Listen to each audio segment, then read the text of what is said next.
So I'm here with Tessa Blanchard. Hello. How are you doing today? I'm doing good. I'm excited to be here and talking to you. I'm very excited too. I'm still kind of a little nervous, got those little jitters because, I mean, everyone knows the Blanchard last name, right? And it's like when you talk about wrestling, like in Texas, or just in wrestling in general, when you tell someone you're a wrestling fan, like, oh, the Four Horsemen and oh, the Von Erichs. So yeah, like old school. It always comes back to the old school stuff.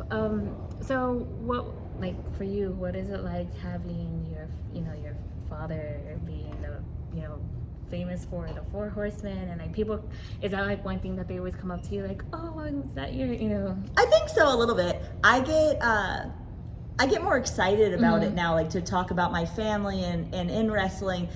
Like you said, like Texas was like the stomping grounds for the Blanchard family. Like this was my grandpa's territory.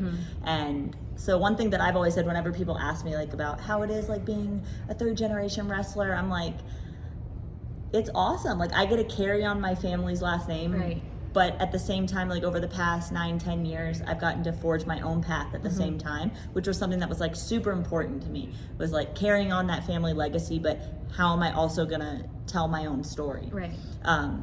So it's cool. And then to be back in Texas tonight, like I'm super pumped because I haven't wrestled in San Antonio in so long, and our family has such great roots here. I think maybe the last time I saw you in Texas was in Austin.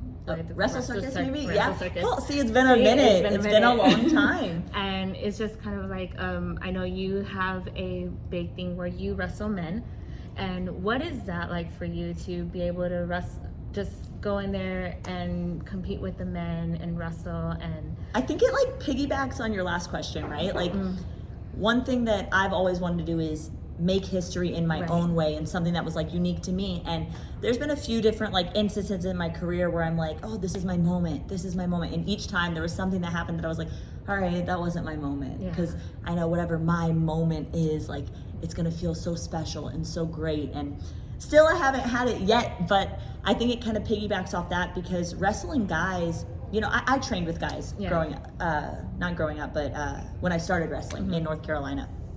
And I was training with Cedric Alexander, Caleb Conley, like a bunch of local talents. George South was our trainer, and it empowered me to go out there and just go toe to toe with them. And Cedric and I would be in the ring for like 6 days a week. Like we'd just spend like a 3-hour training, and then once like official training ended, we'd stay for hours and hours more. Just like I didn't want to be good. I didn't want to be passable. I wanted to be great, one of the best in the world. And I believed in myself enough to get there and to put in the work to achieve that. Because early on in my career, I would deal with like fans or people in locker rooms saying like, oh, you're only where you are because of your last name, or because of this or because of that.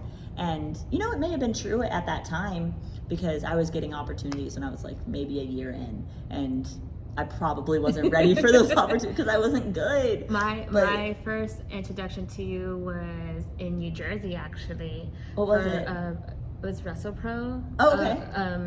And I believe you're just like a manager with one of the guys there. Syndicate, Pro Wrestling Syndicate then. Yes, and then they changed to WrestlePro. Yeah, I remember. For Chris Payne. Yes, exactly. That was like my first introduction to you. Shout out to Chris Payne. Yeah.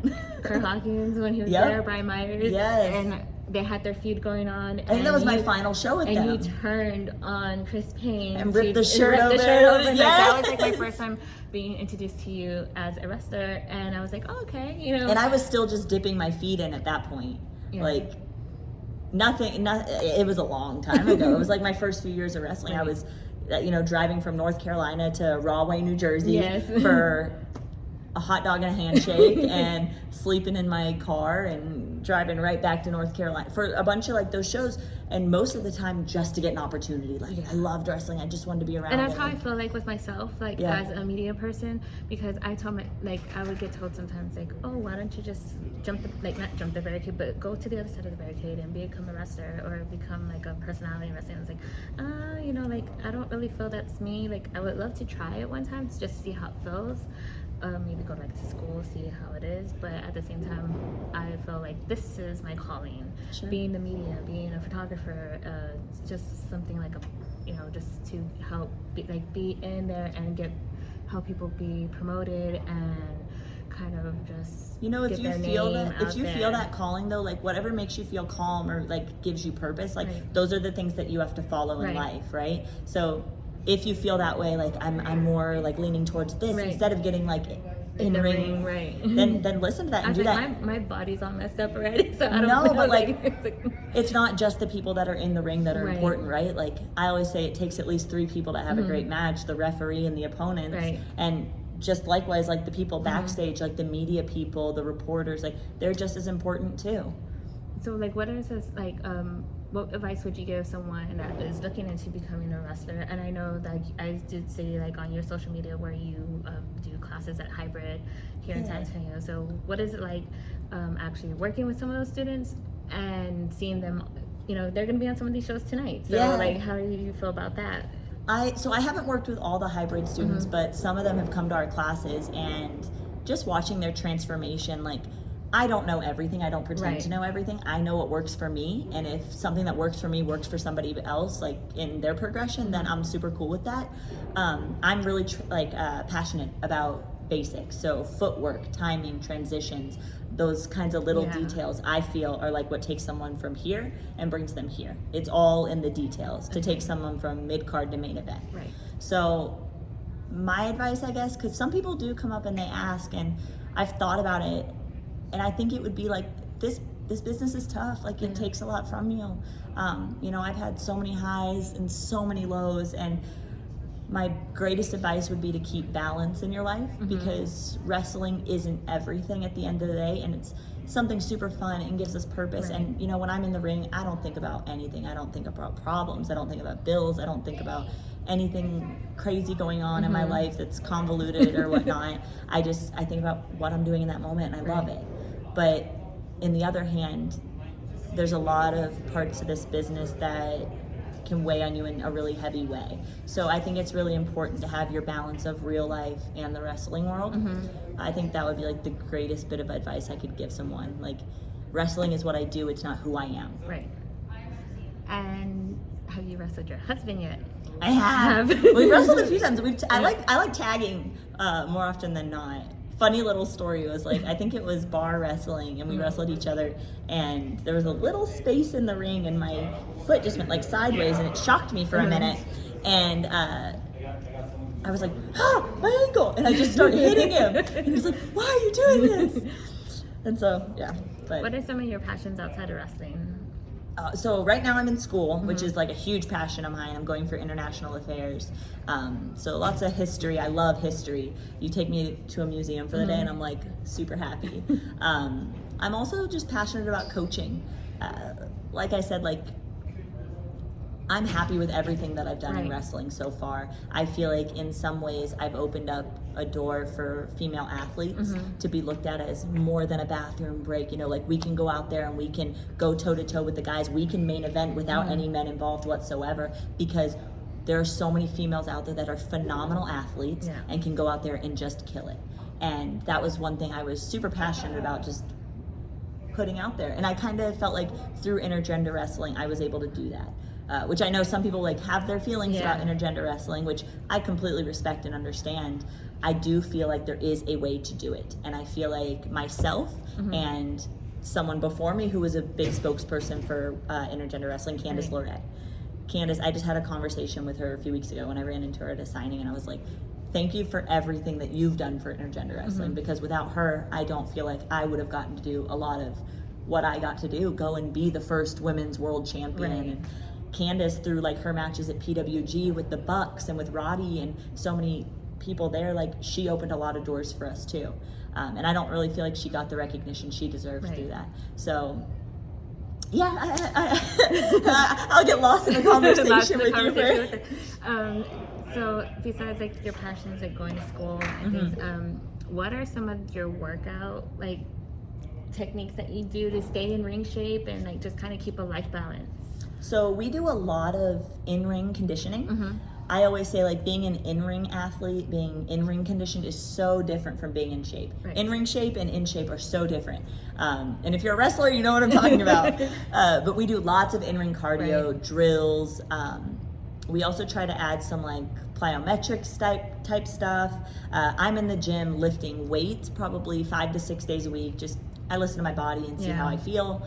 But I think that's really important, like building strength, having like some muscle on your bones, because what we do in that ring is tough. Like those falls, and like it's not fake. Like we fall on that plywood and it's unforgiving. You can hear the sounds in the crowd, and it sounds like it hurts. So, so I think just like making sure.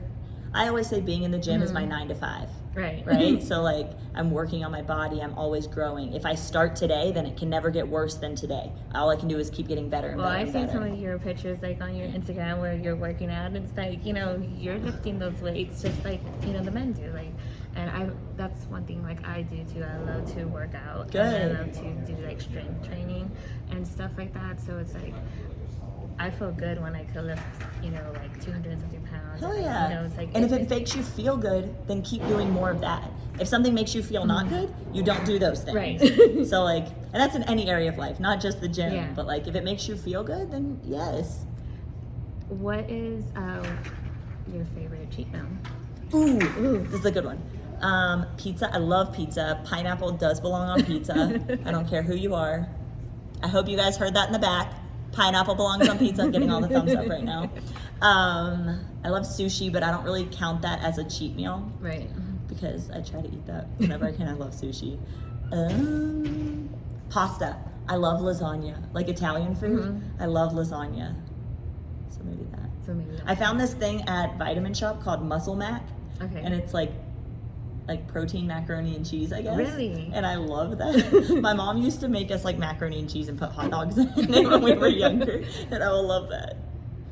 Yeah, the pasta is always like one of the go-tos. So is pizza. But tacos too, like some tacos with like a michelada, like I'm golden. Love it, So you were the first American to be the Reina de Reinas champion. How did that make you feel?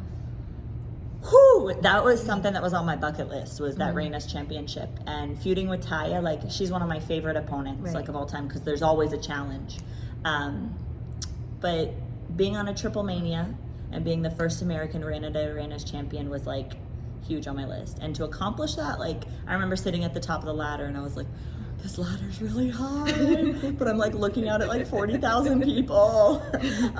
And it felt like I was on top of the world. Right. And then like aftermath, like I knew we had Madison Square Garden like lined up. So I was like, to walk into Madison Square Garden as the Reina's champion, like I was like, this is cool. Like I care about my resume. I care about like wrestling was never only just about like money to me. Like it's about like the experiences. So that was one hell of an experience. And being, like you said, Madison Square Garden, how is it to wrestle in Madison Square Garden? I got to go to a show at Madison Square Garden, and like I felt like I wanted to cry. So how did I think that's how I felt. I wanted to cry. So I remember. So one of my road partners, his name's Tommy Thomas. He works at High Spots now, but he was my road partner back in the day. We would travel 21 hours to Whitehall, New York, sleep in a Wawa parking lot, drive right back. We were road warriors. And I remember one time we took a trip to New York, and we decided to stay a few extra days to like sightsee and see Times Square, because it was the first time like I'd been to New York like without my parents. Like I was 18 years old, and there's a video of us, and we're looking out the hotel room window, and he's like, there's Madison Square Garden. You're gonna wrestle there one day. And I was like, no, I'm not. What? It's not gonna happen. And then fast forward like 6, 7, 8 years, and I'm like, I'm wrestling at Madison Square Garden. This is cool. Like I said, I wanted to cry just going to a show there. So, you know, for people who like know the history of wrestling and Madison Square Garden being like the mecca of wrestling, it's like, I wanted to know if people felt that way too. Yeah. Because like I said, I wanted to cry just going to a show. Yeah. Watching a show live. Oh, it's the aura of the entire arena. Like, and everyone's like, it's the new mess. I don't care. It's still Madison Square Garden to me. And it's like, I felt like, just like you said, the aura of just knowing that there was so much there's history in the walls. Like it's just that's like with anytime wrestling comes to Dallas, the whole thing is like, too bad the sportatorium is not open, because everybody wants to wish they could wrestle there. And it's like you said, it's the history in the walls. it would be nice to see a show in the sportatorium, because my dad was a wrestling fan. That's how I got into wrestling. And like, he always talks about going to the sportatorium. Did your dad tell you any stories about the sportatorium? He's wrestled there before. I haven't like asked any specific questions about it, but I'm gonna have to now. Yeah. But every time I see him, I always try to get like at least one story out of him. So that'll probably be the next one that I ask. That would be like pretty cool. Like, Yeah. You know, just to like experience, like just listen to the stories from people who like wrestled in the sportatorium and Madison Square Garden, like anywhere where there's history of wrestling, and you could hear someone, like sometimes I feel like you could see a smile on their face. Like it brings back those memories, and like just like you said, the history and talking about all those things. It's when I just hear like people ask the questions when I've done previous like media scrums, and they asked, I think the Von Erichs were in one, and they talked about the sportatorium, and like you could see it in their face, like a smile, like because you know the history of it with their family, and just it's Texas history also, you know. So. Yeah. And what is it like when you were like wrestling in Mexico? Is it so different from here in the States? So I haven't wrestled there in a while, but I always loved it. Like the female wrestlers at PWE, they're all great athletes. Hiedra, Maravilla, Lady Apache, Fabi Apache. Who else is there? There's so many different ones that they're bringing in all the time, but mainly my feud was with Taya usually. Keira, she's another one that Daga actually trained, and she's phenomenal. So I like seeing them come over to America a lot more because they're getting their name out there even more. But I loved it. I love Mexico. Like, I will go there. I will move there again. Like, I love that country. And the food's good. Oh, the food's second to none. It's like you have the best of both worlds. Yep. The wrestling, the food. Yeah.